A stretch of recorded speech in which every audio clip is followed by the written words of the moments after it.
Another Chinese research vessel has been spotted sailing in waters off Cagayan province.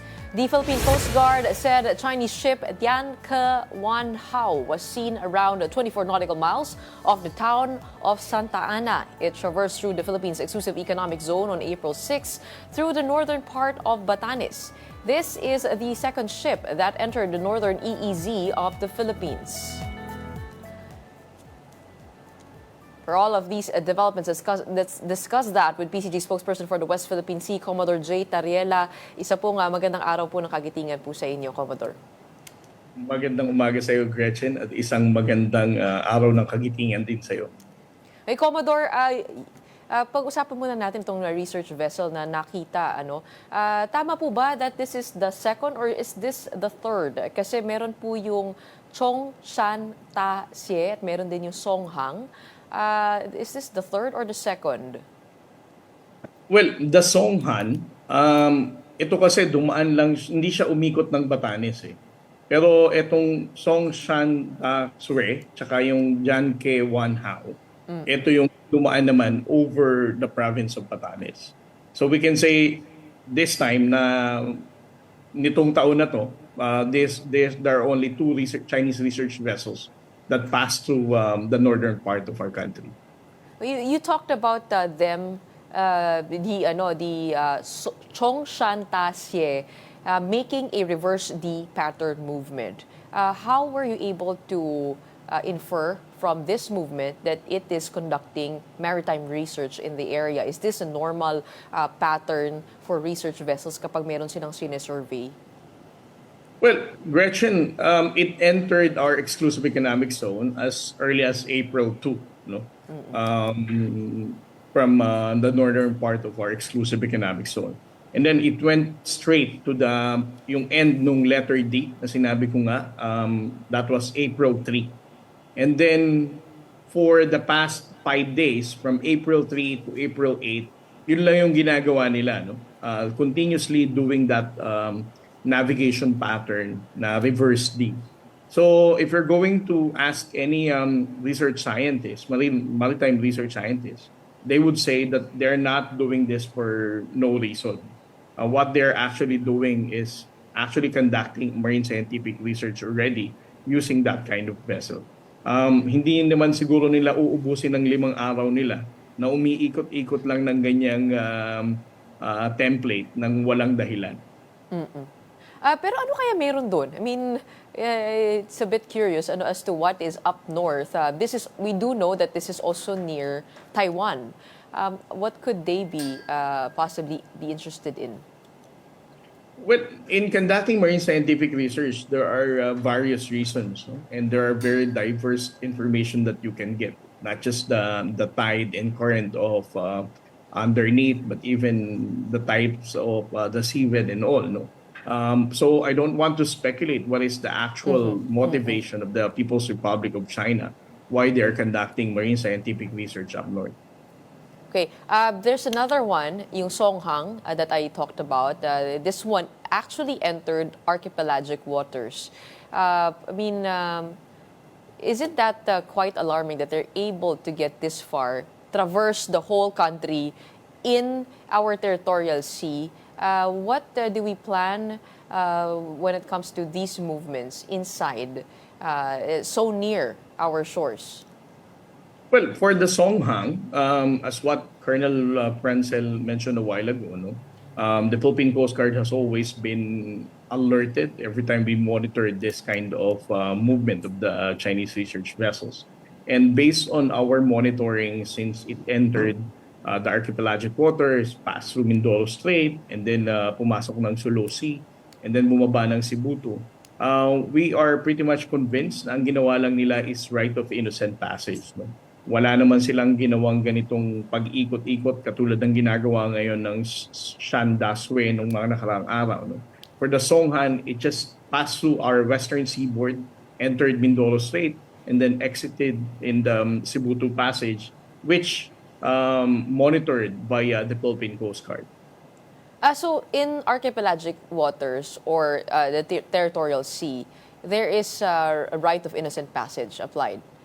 Yes, Bas- actually, it Oo. passed through the archipelagic sea lane na kasama naman sa ipinasa ng batas na natin no, ng 19th Congress.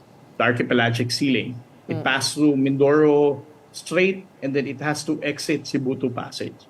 Yun naman ang ginawa nitong Chinese research vessel Songhang na to nung nakaraang linggo. Kasi tawag dito, yung basta hindi siya tumigil, no? Basta expeditious yung kanyang passage is fine. So any vessel can do that also in our archipelagic sea lane. Is that correct? Yes, it has to be continuous and expeditious. Okay. Sabi niya kasi, no, pupunta daw sila ng Indian Ocean to catch Yeah. fish. Bakit To kaya catch kailangan sa atin pa dumaan?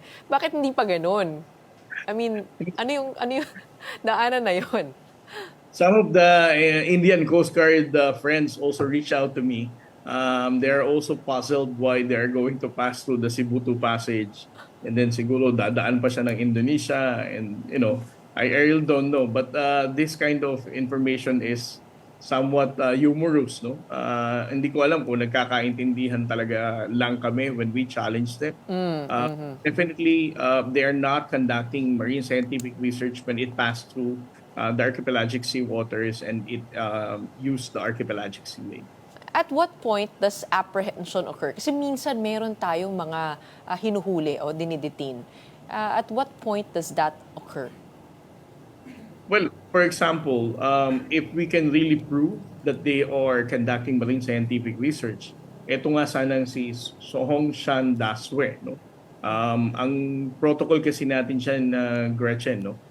We first deploy Coast Guard aircraft to confirm kasi there are instances sa paggamit namin ng dark vessel detection. There are people who are using signal spoofing. It is detected by the DVD, the dark vessel detection, but eventually we will figure out na hindi naman siya totoo. So ang ginagawa na namin is the Commandant, Admiral Gavan, would always deploy an aircraft first to confirm whether such vessel is existing and doing that kind of research.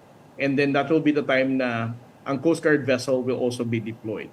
Unfortunately, when we confirm the presence of Zhong Shan Da Xue, it already went out of our exclusive economic zone. So hindi na tayo nakapag-deploy ng Coast Guard vessel.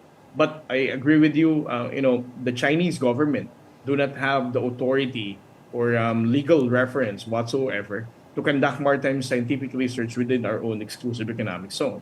It is obviously a violation of the Philippine Maritime Zones Act and UNCLOS. So the Philippine Coast Guard have all the reason to conduct maritime law enforcement to prevent such marine scientific research from doing such illegal activity. So kung naabutan po natin sila conducting maritime research in the EEZ, then we can apprehend. Is that, did I get that correct? Well, we can apprehend and, Gretchen, there are a lot of ways that we can prevent them from stopping their illegal activity. No? But again, let us be very logical about it. Parang ang question lang din niya na are the Chinese maritime militia that are swarming our own exclusive economic zone can also be apprehended by a smaller Coast Guard vessel with a lesser number of Coast Guard fleet. Those kind of logic is also being crafted and well thought of every time we carry out a particular operation. Okay. On April 6 and 7, you posted a series of photos and videos on X saying that the BRP Cabra was able to evade multiple attempts by CCG 3302 to ram it. Yung pinost niyo po ba noong April 6 at 7, magkaiba po yun or isang Yes. event lang yun? Those are different incident, Gretchen. No? Yung sa April 6 event, ito yung China Coast Guard 3302 conducted dangerous maneuver and seemingly attempting to directly ram head-to-head our Coast Guard vessel. Ibig sabihin, babanggain niya talaga ang unahan ng barko natin. And then last April 7, what the China Coast Guard 3302 was doing is that it attempted numerous times to ram the aft of our Coast Guard vessel. Ibig sabihin, yung hulihan ng barko natin. At some point, nung hindi nila mahabol yan, they even deployed a much more faster and smaller vessel, which is, the intention also was to ram etong hulihan ng BRP Cabra. How far was the incident from the Bajo de Masinloc? Well, it has a distance of 25 to 28 nautical miles off the coast of, no, from BDM, but it has a distance of 190 to 100 nautical miles off the coast of Zambales. Kasi naalala ko po, nung kami nagpunta dyan, sinasabi po nila na by 40 nautical miles, you expect a challenge already, no? Kasi nga, they are holding on tight.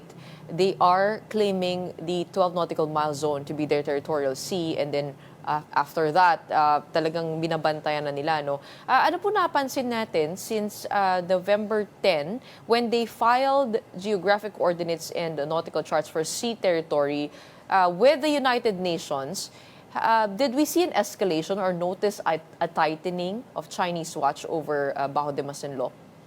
Well, I think the significant changes na nakita natin sa China Coast Guard was last January 4 when it first deployed the China Coast Guard monster ship and conducted illegal patrol dito sa west coast ng ating Ilocos region, Pangasinan, Mindoro, and Zambales.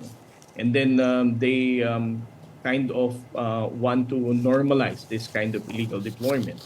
And our response was to persistently deploy our Coast Guard vessels so that we will not allow them to normalize such illegal patrol.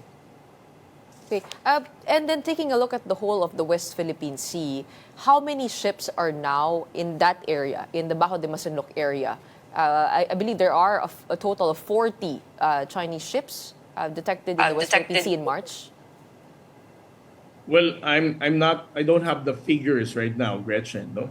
But off the coast in Bajo de Masinloc, we have monitored 3 to 4 China Coast Guard vessels. That's basically a normal number of China Coast Guard vessels that we're monitoring. And then there are also China Coast Guard vessels deployed in Kalayaan Island Group. It's because of the Mischief Reef that they have naval base and also the Subi Reef. But as to the actual number, it varies from day to day. Nakakapangisda pa rin naman po yung ating mga kababayan doon. We saw 26 ships. Yeah.